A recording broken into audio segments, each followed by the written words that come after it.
नमस्कार, बरेबाल रश्मि के चैनल पर आप सबका मैं स्वागत करती हूं। तो आज जो वीडियो लेकर आई हूं, मैं नेचुरल फूलों से अपने ड्राइंग रूम को, अपनी डाइनिंग टेबल को या अपनी टीवी के सामने वाली छोटी सी टेबल को कैसे सजा सकते हैं। तो इस काम में मेरी हेल्प करी है मेरी बेटी आस्था ने। सबसे पहले मैं आप सबका स्वागत करती हूं अपने इस चैनल पर। यदि अभी तक आपने मेरे चैनल को सब्सक्राइब नहीं किया है तो प्लीज़ सब्सक्राइब कर लीजिए, वीडियो को लाइक कीजिए, ज़्यादा से ज़्यादा इस वीडियो को शेयर कीजिए ताकि यह वीडियो सारे में वायरल हो जाए और मुझे ज़्यादा इनपुट मिल सके। यही मेरी आपसे रिक्वेस्ट है। तो चलिए स्टार्ट करते हैं आज की वीडियो। हर कोई चाहता है उसका घर बहुत ही सुंदर लगे, सुंदर फूलों से महकता रहे, बहुत अच्छी सी अरोमा घर में रहे, बहुत अच्छी सी स्मेल घर में रहे और वो भी नेचुरल प्लांट से रहे। नेचुरल प्लांट से यदि आप अपने ड्राइंग रूम को सजाते हैं तो उसकी बात ही कुछ और होती है। तो ये मेरे पास देखिए, मैं आज जो आपके सामने वीडियो शेयर कर रही हूँ, ये मैंने कोई भी बाहर से वैस नहीं खरीदा है, सिर्फ ये फ्लावर्स खरीद कर लेके आई हूँ। और ये ज़्यादा महंगे भी फ्लावर्स नहीं आते हैं, 150 रुपये का पूरा बंच आता है।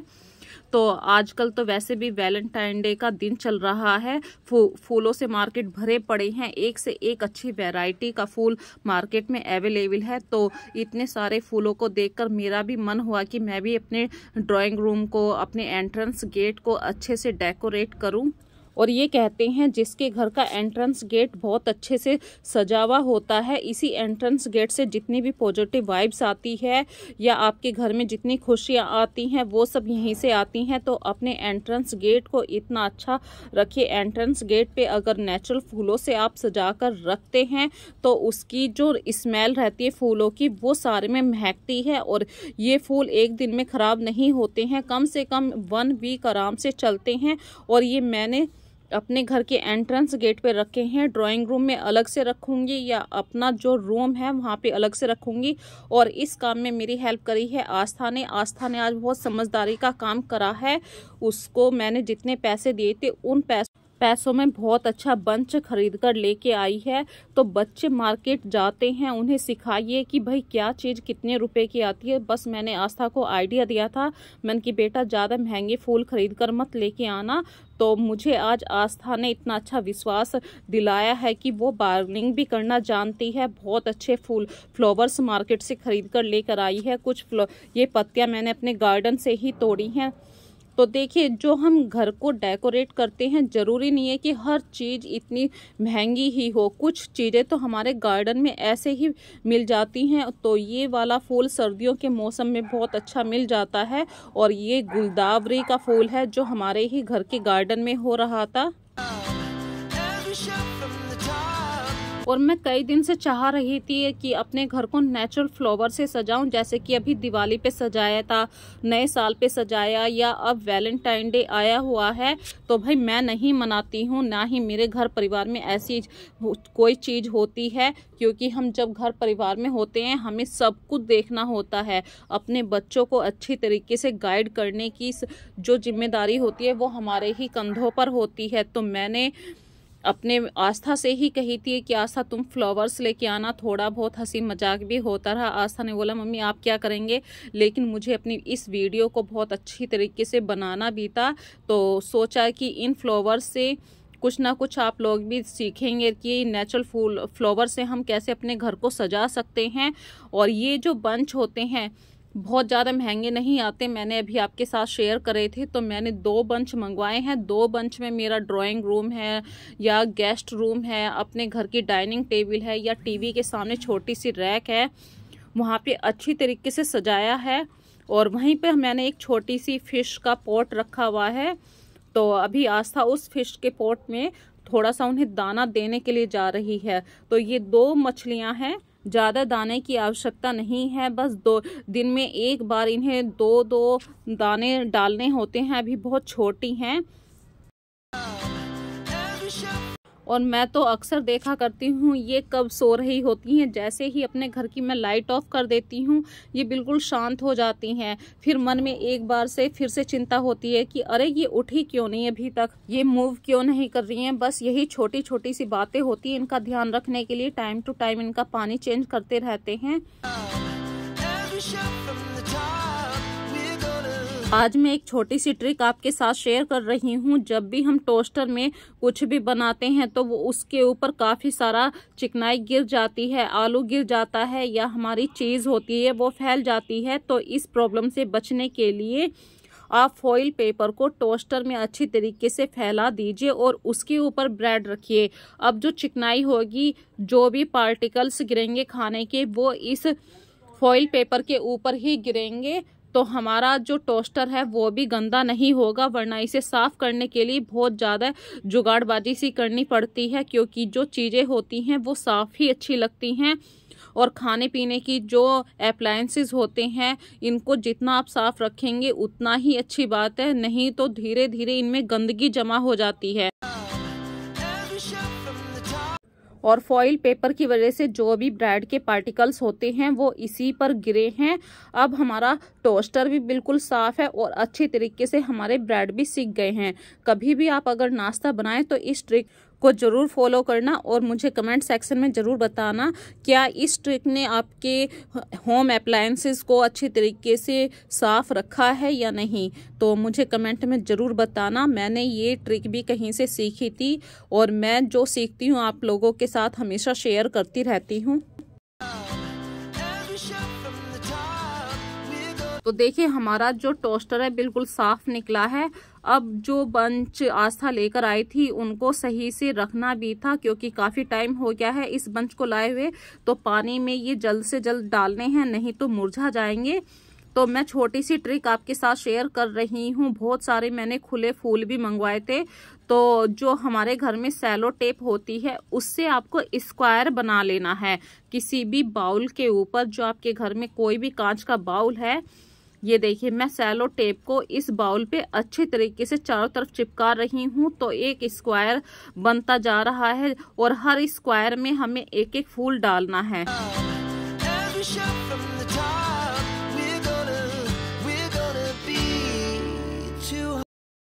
और ज़्यादा मेहनत नहीं है। कभी कभी कुछ चीज़ों को कुछ अलग तरीके से करने से हमारा घर और भी ज़्यादा खूबसूरत लगता है। ये देखिए सेलो टेप बहुत आराम से स्क्वायर वाली शेप ले ली है और आराम से बाउल के ऊपर चिपक भी गई है। अब बस इस बाउल के अंदर अच्छे तरीके से पानी भरिए। और मैंने खुले फूल मंगवाए थे, गुलाब के फूल ही, और ये एक चमेली का फूल कह दीजिए वही है, वाइट कलर का। तो मैं हमेशा कहती हूँ लाइट शेड के साथ हमेशा डार्क शेड बहुत अच्छा लगता है, खिलकर आती है, हर चीज उभर कर आती है। तो रोज डे आने वाला है, रोज डे के अकॉर्डिंग ही मैंने अपने ड्राइंग रूम को सजाने का सोचा है। तो ये वाला जो फ्लावर पॉट मैं बना रही हूँ जो अपने घर में नेचुरल फूलों से सजाऊंगी, यही नीचे अभी अपने घर के पोर्शन में लेके जाऊंगी, नीचे वाले पोर्शन में, क्योंकि ड्राइंग रूम नीचे वाले पोर्शन पर है और वहां पर इतनी अच्छी स्मेल आने लगी है इन फूलों से। देखिए अभी से ही स्मेल आ रही है और सारे में जैसे गुलाब जल बिखर गया हो इस तरीके की स्मेल है अभी यहाँ पर।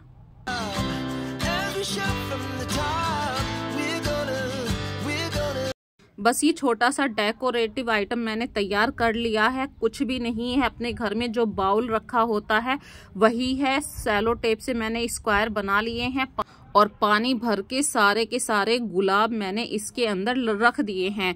तो ये इतना अच्छा लग रहा है, ऊपर से इतनी अच्छी स्मेल आ रही है गुलाब के फूलों से।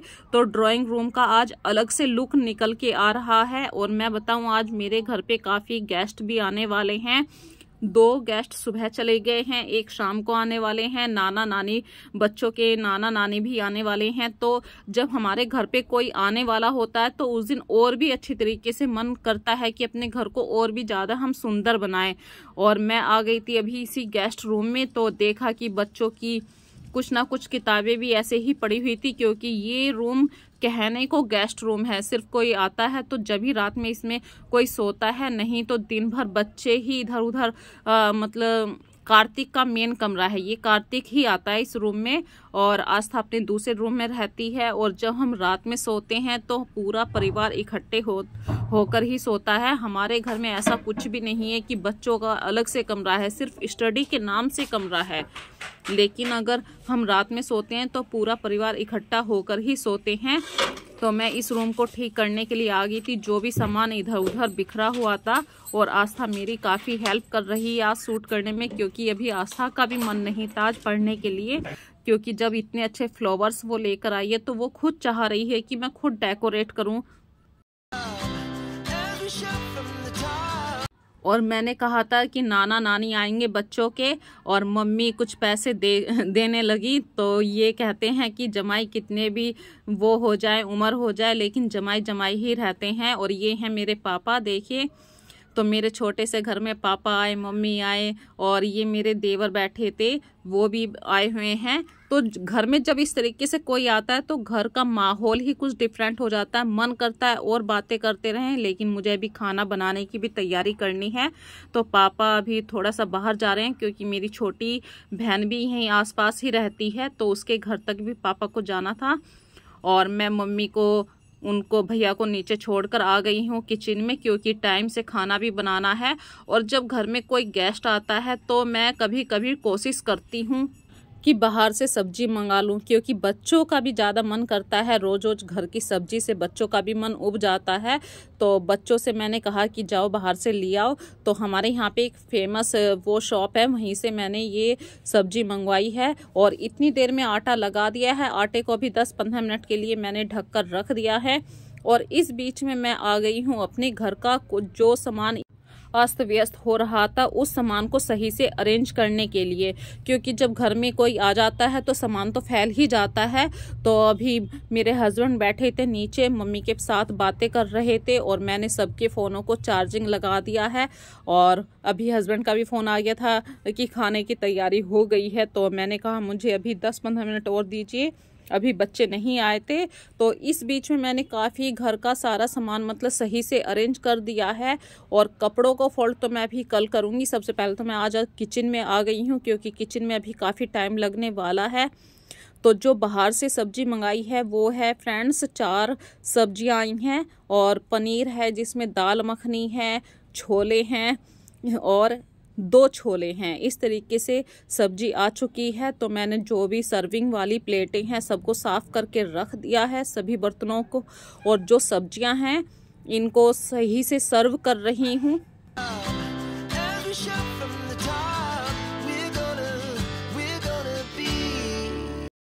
तो आप मुझे ज़रूर बताना जब आपके घर में गेस्ट आते हैं तो आप लोग कैसे करते हैं। वैसे ऑलमोस्ट मैं कोशिश करती हूँ कि घर की ही सब्जी बनाऊं, लेकिन कभी कभी ऐसा हो जाता है कि बच्चों की भी माननी पड़ती है।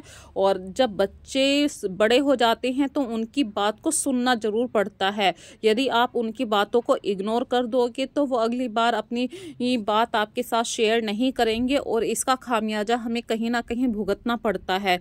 तो हमेशा अपने बच्चों की इस बढ़ती उम्र में फ्रेंड बन जाइए। यदि बच्चों का मन कर रहा है बाहर से सब्जी आ जाए तो अच्छी बात है, कोई बात नहीं, बाहर से सब्जी आ गई तो क्या हो गया। और मैंने घर में ही रोटी बना दी है, सभी लग गए हैं खाना खाने के लिए, क्योंकि टाइम बढ़ता जा रहा है, रात का वक्त ज़्यादा होता जा रहा है। तो खाना खाने के बाद मैं आ गई हूँ किचन को साफ़ करने के लिए। यदि आप अपनी सुबह को अच्छे से सोचते हैं कि भाई अगली सुबह बहुत अच्छी सी रहे, प्रोडक्टिव रहे, आपका मन करे अगली सुबह को किचन में काम करने के लिए, तो रात में बर्तन ज़रूर धोकर सोइए। इससे 2 फ़ायदे मिलेंगे। एक तो आपकी किचन साफ़ हो गई और रात में ये बर्तन सूख भी जाएंगे। जो भी आपके बर्तन, बड़े बड़े बर्तन होते हैं वो निकाल दीजिए, या फ्रिज से कोई भी आपको ऐसा लग रहा है ये सामान गंदा है तो वो रात में धोकर रख दीजिए। इससे 2 फ़ायदा हो जाएंगे। सुबह को वो सामान जब आप रखेंगे तो आपके हाथ भी गीले नहीं होंगे। और सूखी हुई किचन मुझे बहुत ज़्यादा पसंद है।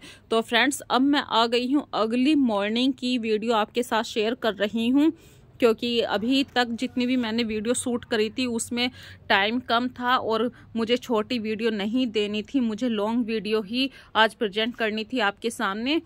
तो ये ड्रिल मशीन मंगवाई हुई है मैंने खुद खरीद रखी है, परचेज कर रखी है। और ये ड्रिल मशीन से मैं कर रही हूँ अपने ऊपर वाले, सबसे ऊपर वाले पोर्शन पर, लैट्रिन बाथरूम के पास है थोड़ी सी जगह। तो यहाँ पे मुझे सर्फ साबुन रखने के लिए कुछ जगह चाहिए थी, और मेरे पास ये 2 हुक भी रखे थे, शीशा भी रखा था, बस लगाने के लिए टाइम नहीं था। तो आज शायद वो टाइम आ गया है।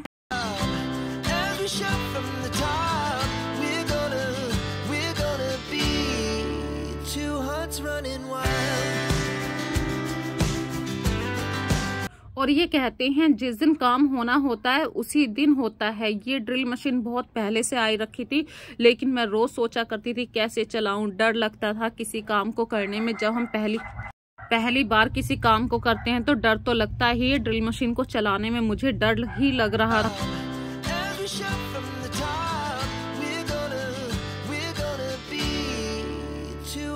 तो डर तो निकल गया। एक ही बार झटका सा लगता है कि भाई हाँ ड्रिल मशीन करेंगे। तो इस तरीके से हल्की सी कपकपी सी आती है हाथ में।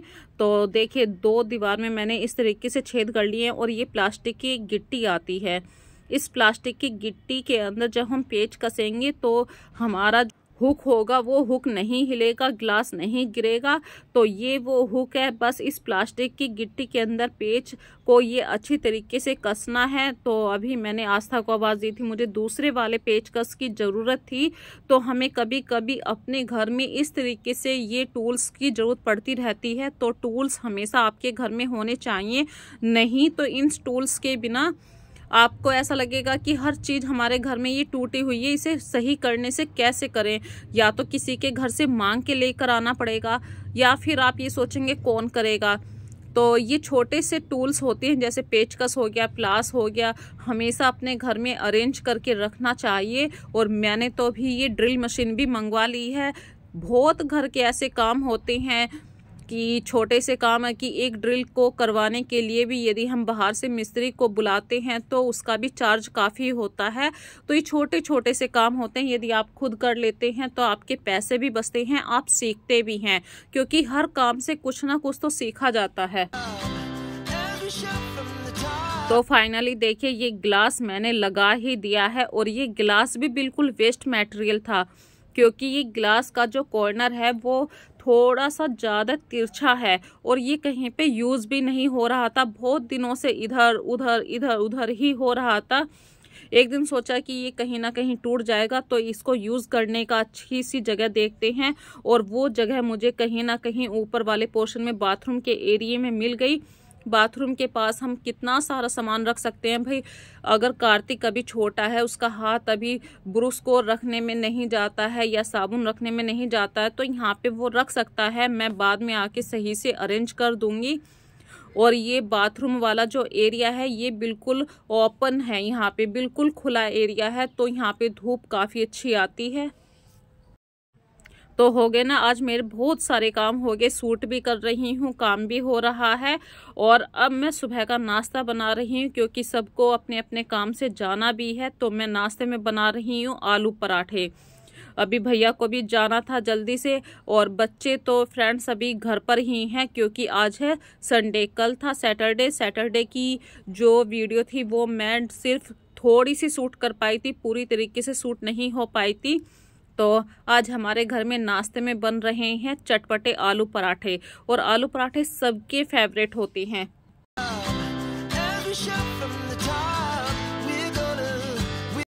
आपके घर में जो भी मसाले आप खाते हैं वो सब मसाले ऐड कीजिए। और मैंने स्पेशली मसाले में कुछ भी नहीं, बस चाट मसाला ज़्यादा अच्छे तरीके से डाला है, क्योंकि चाट मसाले से आलू के पराठे में बहुत अच्छा टेस्ट आता है। और आज एक नई टेक्निक आपके साथ शेयर कर रही हूँ आलू पराठा बनाने के लिए। यदि आप बहुत अच्छे से आलू पराठा पसंद करते हैं, पंजाबी आलू पराठा किसे कहते हैं, उसमें आलू की मात्रा ज़्यादा होती है। तो मैंने एक रोटी को 3 भागों में काट लिया है और आलू की पिट्ठी की छोटी छोटी सी लोइयाँ भर के रख दी हैं। चारों तरफ से आलू के पराठे को अच्छी तरीके से पैक कर दिया है। दोनों तरफ सूखा आटा लगाइए, अच्छी तरीके से इसे बेलिए।